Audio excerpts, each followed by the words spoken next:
all of the growth that happens in your life is going to be outside your comfort zone, right? You're going to have, if you think about learning, how do you learn a new skill? Well, you try and you fail until you try and you succeed. And then you try and succeed over and over until you get better and better, right? There's a process that we have to go through to learn. And it's almost always at a point of, I don't know how to do this. I don't know how to do this as well as I'd like to do this. I can learn to be better.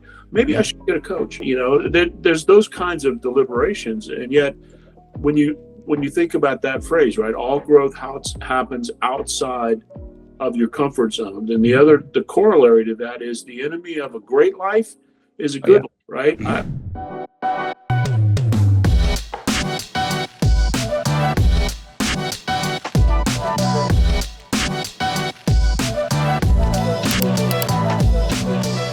Hello, everyone. Welcome to today's episode. Today, we have the privilege of having and hosting Walt Carter. He's an influential leader in the technology and business strategy sectors. He has over 3 decades of experience, has carved a niche for himself. He's a visionary tech leader. He has aligned technology choices with business strategies, has been driving a lot of results-focused innovation. I can keep going, but let me introduce you, Walt. Happy to have you here. Welcome. Yeah. Let's get ready. Let's go. It's great to be with you today. Great. How are you doing? How are things going on your end right now? Things are going well. I think I mentioned to you when we were at the conference not too long ago that I'm working on my second book, Driving Behind Idiots. And it's about the power of leadership systems and how to implement one. Real close to getting to a publisher with that, hopefully by the end of March. Books should be on the bookshelves in the big bookstores probably in the second quarter is what I'm thinking, and at least that's what I'm hoping right now.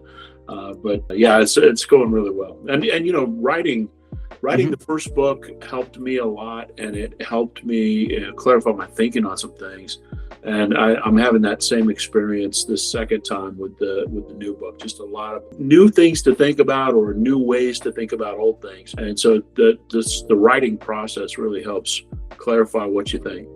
Oh yeah, I can imagine that. And even once you did one book, you do the second round, and you always have improvements and things that you wanted to add in the previous version, but you kind of didn't realize probably at that time.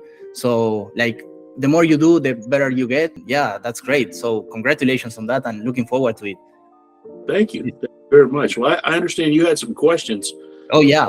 Yeah. So that you wanted to get on the table. So absolutely. Let's get into that. So based on all your journey in the tech leadership side of things, with so many experience, and also with these kind of initiatives and books that you've been writing, I wanted to have the question and ask you if you can share a key moment or decision that led you into your tech leadership role, some pivotal moment or some decision that propelled you into this position that you follow right now. If there is anything you can share with us. Yeah, actually, I think over the course of my career, there have been several what I would call defining moments, right? Where you've got a hard decision to make. There's no easy way to go. What do you value the most, and how do you make that decision? And fortunately for me, I spent a lot of time in the military where they really train you very well on how to make those decisions. Yeah, there is no time to pause and think, oh, this should be the way or this should be the other. You have to make quick decisions and move fast, right? Yeah, and that's actually where I got the title of my first book. We can't stay here, right? You can go left, you can go right, but if you stay here, you're going to die, right? And so we can't stay here. We got to make a decision. How do you decide, right? And a lot of people don't know the answer to that question. So every decision is potentially paralyzing because they don't know how to make decisions.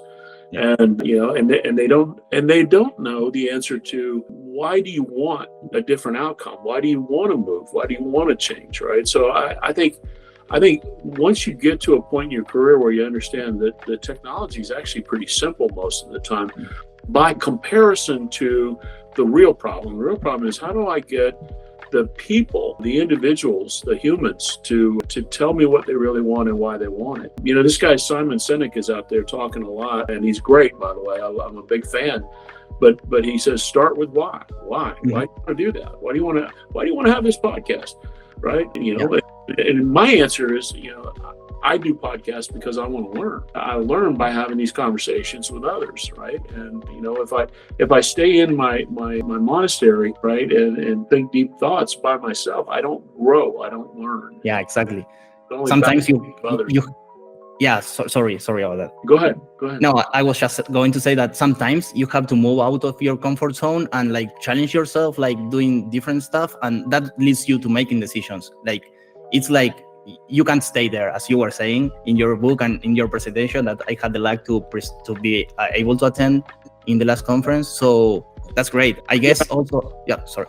I was just going to say, what you just said is really wise, because the truth is, almost all of the growth that happens in your life is going to be outside your comfort zone, right? You're going to have, if you think about learning, how do you learn a new skill? Well, you try and you fail until you try and you succeed. And then you try and succeed over and over until you get better and better, right? There's a process that we have to go through to learn, and it's almost always at a point of, I don't know how to do this. I don't know how to do this as well as I'd like to do this. I can learn to be better.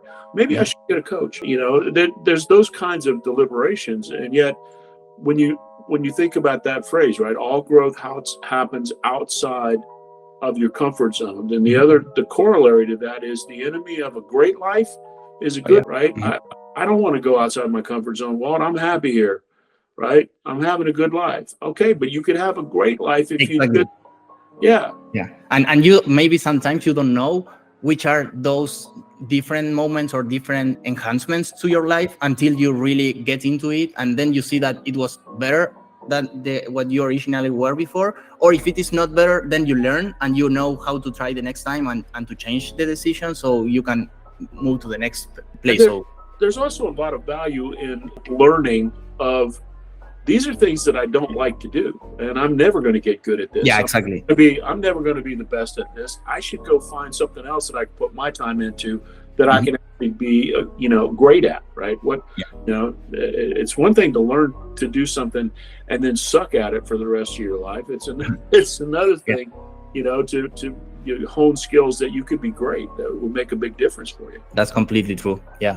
Appreciate your thoughts and your input here. I mean, this is all about this podcast, and my idea was and is to learn from others like you, and you are sharing super insightful comments and opinions. So love that. Thank you. My pleasure.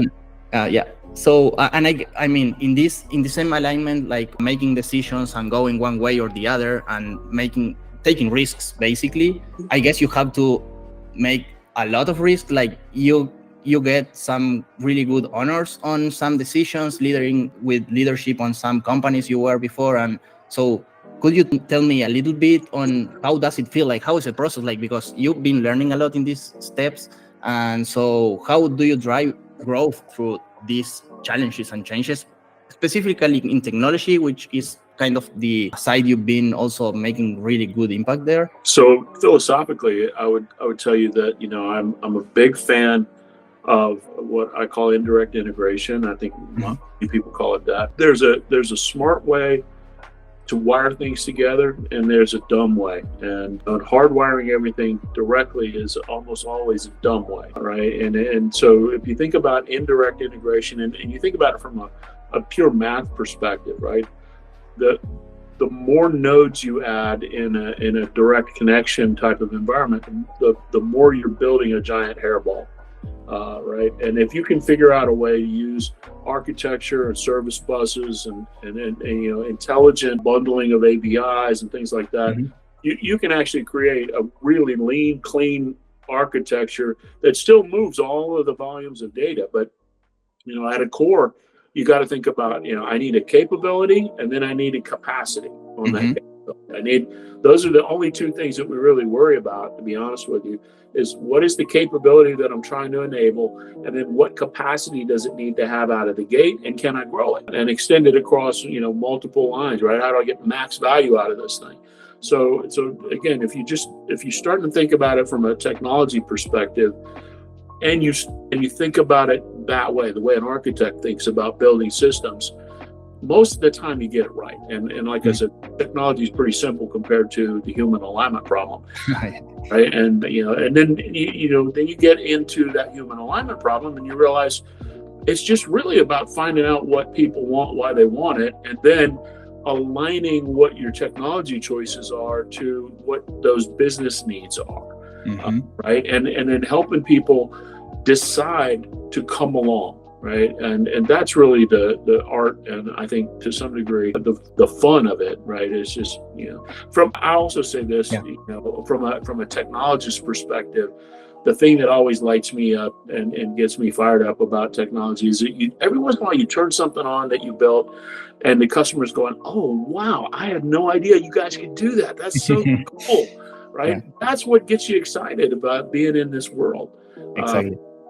Yeah, but what you are just mentioning, that makes me think because you are changing and maybe disrupting the whole organization, and in order to have people onboarded and excited about what they can do, they have to follow you. As you were saying, once you know the way you need to go, you have to make them ask the question of why they would take advantage of that and how that would benefit them, not only the organization, because that's the part that that it will benefit, but you have to do a good effort on how to convince in a good way that what you are trying to do is for the best of all, and to have everyone onboarded on the idea of transitioning, because changing means disrupting probably what was working before, or that comfort zone that you were and you think that was the best choice.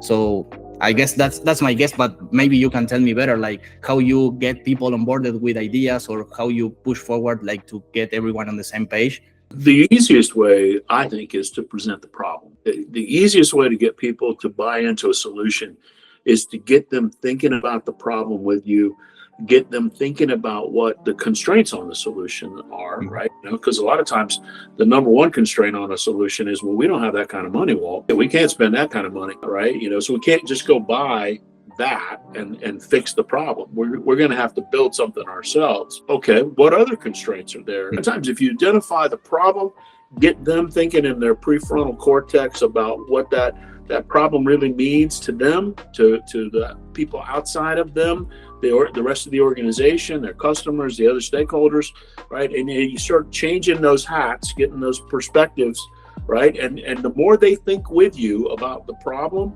and the potential barriers to a solution, the more likely they are to go, oh yeah, then this solution is the only way we can go, right? Yeah. This is what we got to do. So I'm on board, Walt. I'm with you. That makes the most sense to me, right? And again, if you get most people just thinking with you, it's really easy to move forward from a stuck place, right? It's only when you try to force people. We talked about this a little bit, right?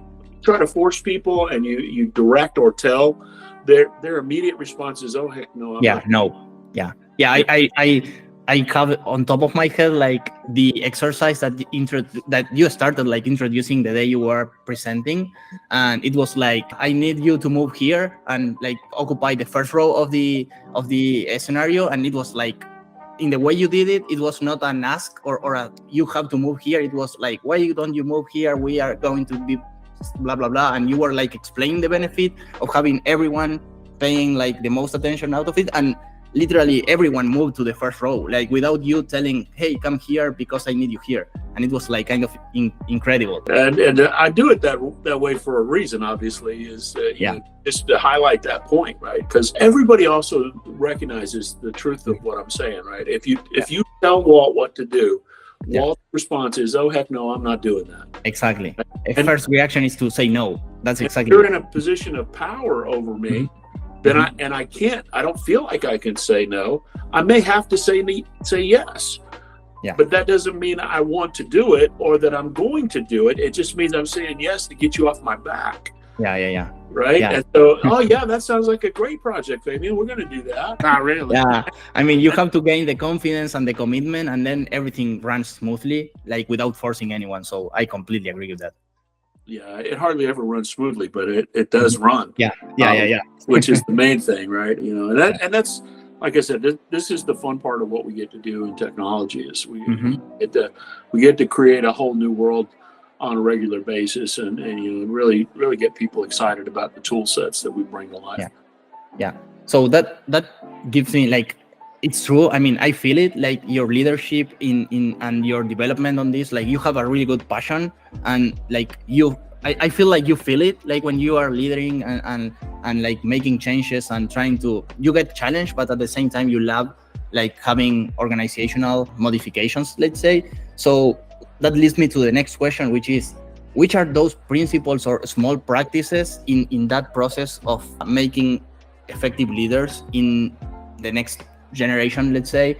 I mean, everything is changing, and also leadership is changing. So if you have to tell me, I don't know, something that you think will be the future of like how leaders should get prepared or they should think really about, what are your recommendations or suggestions there? Well, in a world where everything seems to be changing all at once and faster than ever, right? I mean, and think about it this way. I mean, there's the largest population that we've had on the planet that we know of, and if you look at the bell curve of human intelligence across the 7+ billion people here, what you also recognize is that we've got more smart people working in technology than probably any time in our past. And those people all around the world now are on the internet, they're on wireless devices. Most of the world's carrying these little smartphones that have all this computing power. We've got people writing code, on every continent, right? And so there's more innovation going on than at any time before. Some of that innovation is in the context of we're trying to solve business problems, but some of it's just the joy of creating something new, right? Some of it's for social purposes, like a lot of these social media things that we're seeing pop up, right? And so again, you're in this world where the pace of change is going to continue to accelerate. It's not going to diminish. It's going to continue to accelerate.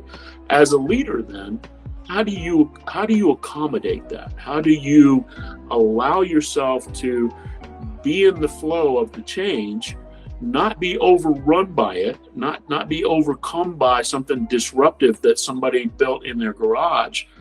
So how do you constantly evaluate what you're doing, where you're at, in order to stay in front of that big wave of change that's coming? And I think this is one of those places where, as a leader, you have to be willing to get up and walk around and talk to a lot of people. You have to be willing to learn. I think the worst thing, the thing that probably gets most leaders in trouble is when they get to a point and they think I'm all that, and they don't need to learn anymore. They don't need to walk the floor. They don't need to find out what's real. There's a line in my new book where, I literally said, reality is the stewarded domain of the leader. Your job as a leader is to get to reality, the truth of it, as quickly as you can, intelligently, right? Asking questions, getting into conversations, really probing in, and doing it in a way that makes people feel good, not like you're interrogating them, not like you're, about to hold the Grand Inquisition and lock them up or something like that. You don't want people to feel bad about telling you the truth. Exactly. Right. And so, but your job is to get to the truth. And then your understanding is what you convey to your team and up above you in the people inevitably in any organization, even at the C level, there are people above you that need to understand that too. They won't have the benefit that you do of having seen it for yourself, because they won't go walk around that way. You have to be able to intelligently convey what is the truth of our reality. Think about it this way too. For most of us, the disruptions that occur in our IT teams are because of the threat of the day or the opportunity of the day, right? Oh, this big threat, these guys came in, they got this huge disruption, and we're losing market share. We got to reorganize the whole team and go after this. Or one of our competitors just bailed out and they've left us a whole hunk of market share. If we can just do these 3 projects real quick, we can go scoop up all that business. Okay, but I don't have budget for any of that. And I didn't plan for any of that. So we're going to make it up quickly and readjust our whole organization around either the threat or the opportunity, right? That becomes quote unquote normal. I mean, that literally almost happens to every IT shop everywhere all the time. And so you've got to get really good at, how do I prioritize, and how do I help my team understand that the priorities have shifted? How do I convey that business sense that says, oh no, this is a great opportunity for us, and or it's a tremendous threat and we don't have jobs if we don't solve this, right? Come on, guys, we gotta rally, and we gotta put in the time. And the other thing about smart people that's always been fun for me is smart people under pressure don't think any better or faster. Oh yeah. Right? No one. I think no one can think better or faster if you are under pressure. And unless, you are most of the time under pressure, but you have to feel like you are not, so you can get the most out of you, basically. Yeah, exactly. And so as a leader, then your goal is to try to create a safety zone so that people don't feel that they're under threat, and they can be creative, they can bring their imagination, they can really bring the ultimate in their A game, right? But people that are not feeling safe and feeling like they're at risk, they're going to hunker down. They're going to hide away and try to ride out the storm, right? That's what all of us do, and it's human nature. It's also herd nature or tribe nature or pack nature. I mean, it's all the same. We are very much creatures of the earth, and therefore we have these instinctive behavior patterns that we can't really just negate. We can't just discount and say no, I'm not going to act like a tribe person today. It's what we are, right? Like, we've been evolving, but it's in our core, and we still be humans, and relationships will still be there, and we will be like sociable individuals. So yeah, it's part of us. We need to deal with it. Yeah. A good way of thinking about it is it's in the BIOS. Yeah, right? exactly. You can't, and you can't flash it out. You Exactly. just have to live with it, right? So when I think about that, then I think another responsibility of the leader is really to understand, okay, so then who are my people? What is the nature of my tribe, and how am I creating safety for them? How am I creating a path for them where they can feel really good about what they're doing, even when it's wrong, even when they're trying and failing and they're out of their comfort zone, they're developing these new skills. I got to make that to be okay all the time. Yeah. It's what happens to every organization. You have to keep evolving, keep moving, keep adapting, and be ready for changes. So I think that's the best way to go in that way. Yeah. Thank you. Yeah, that makes sense. And I know we are running out of time, and I want to be respectful of your time too. But I do have a last question that I said I was going to ask, and that's the one I won't let you leave without at least giving me your thought, which is like, I really think for being successful, you have to have like a work-life balance. So I'm just curious about what are your personal routines or something that helps you like maintain a healthy work-life balance in your life. That's basically it. Probably the easiest question to all of the previous one, but yeah, I want to ask that. Okay, no, it's fair, and I appreciate that. So I read a lot, and I read kind of a smorgasbord of different things. I mean, I love science fiction, and I've usually got at least one of those that I'm working on. I love a lot of the old westerns I used to read when I was a kid. But I read a lot of literature on the technology. I try to stay smart on what's coming at me, what's emerging, right? And so I encourage anybody that wants to be a leader, they got to be a reader too. You just cannot lock that stuff out and pretend that you're going to be okay. You got to stay actively reading it, but don't just read the technical stuff and think that's enough. You got to think about the human interplay, and that's where the stuff that is the fiction stories that help you understand this is the way people work. This is how people are wired. A lot of times those science fiction authors and regular fiction authors are really probing how humans work. That's where there's a lot of really great stuff for you to access. Second thing, I'm very happily married. I've been married for 35 years. I've got 4 kids that are almost grown, and and I've got 1 grandson. And so, I spend a lot of my time, really with my grandson, sword fighting now, doing fun stuff with him, and that's great. Chasing balls, that kind of thing, But I agree with you 100%, right? And oh, by the way, even for your professional life, a lot of times your breakthrough occurs when you're away from your desk and away from your machine, right? And so, Yeah. you can be out in the yard playing, and all of a sudden the insight that you're looking for comes Yeah. because Absolutely. you're relaxed and you feel safe. And now you're in that part of that zone where the intuition is answering the question, right? Oh, yeah, that's what I was, right? And then you got to be disciplined enough not to break away from the game, go back to the machine, right? You have to train your memory for not forgetting what your brain just put you in. Yeah, but I think you're right 100% that balance, right? That ability to just get up and walk away and do something else that refreshes and recreates yourself. Yeah. I have some homework to do because I'm a horrible reader. I buy books, but I never read them, and that's like something I have to improve. But yeah, given your suggestions and something that is working for you, I would probably be doing better effort there. But yeah. I will tell you this. I will encourage you, if you stay steady and just as a daily discipline, right?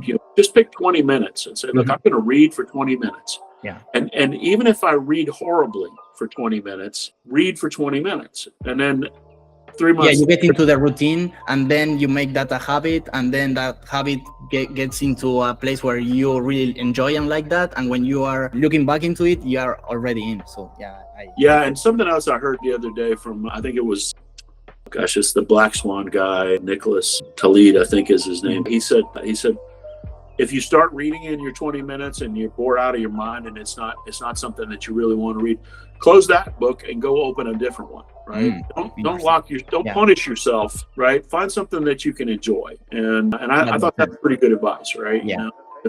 And sometimes you open up a book and the author is just wrong. They're just, what they're saying doesn't match with your understanding at all. And you're having a tough time because they're telling you to believe something that is not true. Exactly. Then close that book and move on, right? Don't wrestle with that person that's not there. Just keep moving, right? And so I really encourage you there, and you'll get better. You'll get better. Yeah, absolutely. I mean, that makes total sense. So I agree. I completely agree with you. And again, I mean, I don't want to take you all of your day and take you more time, but with this closure, I think it's perfect for me to put my hands on getting better at improving my skill at reading. And I really appreciate your time, Walt. It's been a pleasure. I hope you enjoyed this session. Yeah, I mean, thank you so much. Have a great day. Yeah, let's hope the audience like it too. I really enjoyed. Great, thank you, Fabian, and let's keep in touch, okay? Absolutely. I'll be following your career with a great interest now. All right. Thank you. Great. Thank you, Walt. Bye-bye. Take care. Bye.